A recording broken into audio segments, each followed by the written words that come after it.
विधानसभा में हमको चूँकि यहाँ पर स्थानीय स्तर पर एक चर्चा बनकर आई थी और तीसरी बार प्रधानमंत्री मोदी जी बनेंगे तो आज हम दुनिया की 5वीं अर्थव्यवस्था में आज हैं कि कहीं ना कहीं मोदी जी जाति के बारे में बांटा जा रहा है समाज को, तो उसको ना करते मोदी जी ने मोदी जी ने बोला कि हिंदुस्तान में केवल 4 जाति।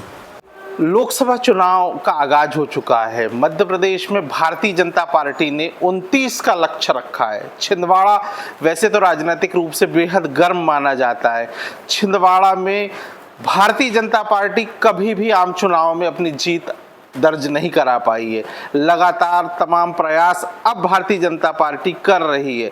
छिंदवाड़ा का कमान या यूं कह ले प्रभार हमारे पास प्रदेश के नेता संतोष पारेख जी के पास है। संतोष पारेख जी, छिंदवाड़ा और लक्ष्य 29 कैसे अचीव करेंगे आप? हमने इस चुनाव को जनता के उस विश्वास पर, मोदी जी के और माननीय प्रदेश सरकार की, डॉक्टर मोहन यादव जी की सरकार की जो योजनाएं हैं, उन योजनाओं के आधार पर हम ये चुनाव लड़ने वाले हैं। और माननीय नरेंद्र मोदी जी जो भारत के नहीं दुनिया के सबसे ताकतवर नेता है, कांग्रेस उनके परिवार पर प्रशासन करती है, तो आज हर वर्ग, हर परिवार ये बोल रहा है कि मैं हूँ मोदी का परिवार, और मैं हूँ जब मोदी का परिवार तो निश्चित ही मेरा अपना चुनाव हो जाता है। और ये चुनाव मैं आपके माध्यम से कहना चाहता हूँ, ये चुनाव वास्तव में भारत को जगतगुरु बनाने के लिए, भारत की दुनिया में पहचान बनाने के लिए ये चुनाव है। निश्चित ही विधानसभा में हमको चूँकि यहाँ पर स्थानीय स्तर पर एक चर्चा बनकर आई थी कि ये चुनाव कमलनाथ जी सीएम बनेंगे, उसके लिए जनता ने उनको भरोसा दिया था। लेकिन ये चुनाव मोदी जी को वापस तीसरी बार प्रधानमंत्री का चुनाव है और तीसरी बार प्रधानमंत्री मोदी जी बनेंगे तो आज हम दुनिया की 5वीं अर्थव्यवस्था में आज हैं और तीसरी बार जब चुनाव में दुनिया की तीसरी अर्थव्यवस्था में भारत लेकर आएगा।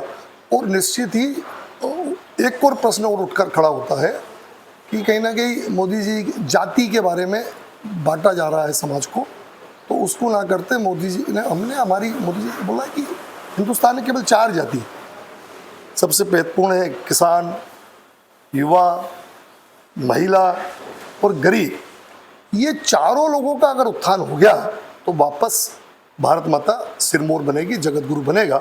उसके लिए आम जन का चुनाव, और इसलिए मैं सबको निवेदन कर रहा हूँ कि पार्टी से ऊपर उठकर भारत का चुनाव, देश का चुनाव मानते हुए अपनी नल नील अंगद भालू जामवंत ने भी अपनी भूमिका अदा की थी सेतु बनने में, तो निश्चित ही ये सरकार बनने में अपनी गिलहरी जैसी भूमिका हर परिवार, हर कार्यकर्ता, हर समाज, हर वर्ग मिलकर दे तो निश्चित ही ठीक होगा, ऐसा मेरा सब लोगों से निवेदन। कांग्रेस परिवार से टूटकर बहुत सारे लोग भारतीय जनता पार्टी की तरफ आकर्षित होकर आ रहे हैं। भाजपा इसको कैसे लेगी? पुराना कार्यकर्ता कहीं ना कहीं व्यथित तो नहीं हो जाएगा इस पूरे घटनाक्रम से? नहीं, गांधी जी ने बहुत शुरू में बोला था कि कांग्रेस एक आज़ादी का आंदोलन है, राजनीतिक पार्टी नहीं है। इसलिए गांधी को माना, कांग्रेस ने गांधी की नहीं माना। इसलिए उन्होंने कहा आपको अगर राजनीतिक पार्टी बनाना है तो कांग्रेस के नाम से अलग से बनाओ, लेकिन उनको उससे राजनीतिक लाभ लेना था, इसलिए कांग्रेस पार्टी बनाई। और गांधी जी बोलता इसको विसर्जन कर दो, तो उस समय तो नहीं हुआ। लेकिन मोदी जी ने हर घर भाजपा, घर घर भाजपा, जब हर घर भाजपा होगा, घर घर भाजपा होगा तो निश्चित ही हमारे जो कांग्रेस के बंधु हैं, जिनको वास्तव में मोदी जी की योजना, मोदी जी की रीति, मोदी जी की नीति समझ में आती जा रही है, जैसे जैसे समझ में आती जा रही है वैसे वैसे वो भाजपा परिवार में सम्मिलित होते जा रहे हैं। मैं उनका भाजपा परिवार में जो कांग्रेसी बंधु रहे हैं, मैं उनको विश्वास दिलाता हूँ कि उनका मान सम्मान, स्वाभिमान बरकरार रहेगा। और हमारे अपने जो कार्यकर्ता हैं भारतीय जनता पार्टी के, उनका अपना सम्मान है, उसके लिए बड़ा हृदय रखकर, उनके स्वागत की मानसिकता रखते हुए हम आगे बढ़ें, सब मिलकर आगे बढ़ें, सब मिलकर साथ चलें भारत माता को जगतगुरु बनाने के लिए, भारत माता को विश्वगुरु बनाने के लिए। छिंदवाड़ा लोकसभा की बात करें तो विधानसभा चुनाव हुए, लगभग 90-92 हज़ार का मार्जिन निकल के आता है। कांग्रेस लीड में है, इसको पाटना और फिर संघर्ष करना भाजपा के लिए कितना कठिन होगा? मैं मानता हूँ कि छिंदवाड़ा की जनता अपने आप को ठगा महसूस कर रही है कि जिस उद्देश्य को लेकर उन्होंने वोट किया था प्रदेश में भारतीय जनता पार्टी की सरकार बनी। पास के ही बैतूल है, बैतूल में पूरी की पूरी सीटें भारतीय जनता पार्टी को। पास में ही हमारा नरसिंहपुर है, पूरी की पूरी सीटें भारतीय जनता पार्टी की। पास में ही नर्मदापुरम है, पूरी की पूरी सीटें भारतीय जनता पार्टी को।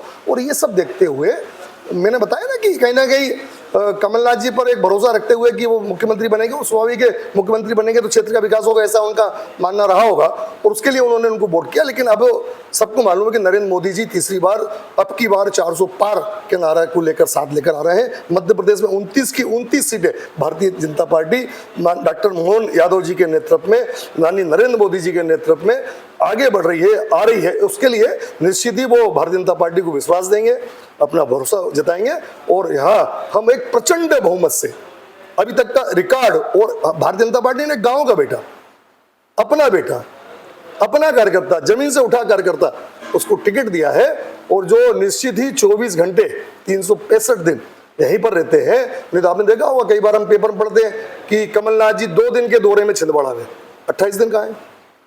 नकुलनाथ जी 3 दिन के दौरे में छिंदवाड़ा में, तो बाकी 27 दिन कहाँ है? तो ये जनता का, तो उसके लिए निश्चित ही हमारे यहाँ एक कहावत है कि संबंध हम ऐसी जगह करते हैं जहाँ पर हम 24 घंटे में 365 हमारे दरवाजे सदैव उनके लिए खुले रहे। हम उनसे मिलने में कोई संकोच नहीं है, उनको हमसे मिलने में कोई संकोच नहीं है, संबंध बराबरी में होते हैं। और हमारे जो बंटी भैया है, विवेक बंटी साहू जी, उनके दरवाजे 24 घंटे सबके लिए, हर वर्ग के लिए, हर समाज के लिए, हर कार्यकर्ता के लिए खुले रहेंगे। और निश्चित ही इस सब को ध्यान रखते हुए इस बार भारतीय जनता पार्टी बहुत प्रचंड बहुमत से यहाँ से जीतेगी। छिंदवाड़ा चूंकि हॉट सीट है, यहाँ पर किस तरह की सभाएं होने वाली, कौन से राजनेता आने वाले? वो हमने केंद्रीय नेतृत्व को और प्रदेश में केंद्रीय नेतृत्व के कौन कौन सी सभाएं यहाँ पर हमको होना चाहिए, प्रदेश नेतृत्व की कौन कौन सी सभाएं होना चाहिए, उसके बारे में हमने बता दिया। प्रदेश हमारा टीम है इसके प्रबंधन की, वो टीम जो हमको तय करेगी उसके आधार पर यहाँ सभाएं होंगी। ये थे संतोष पारिक जी।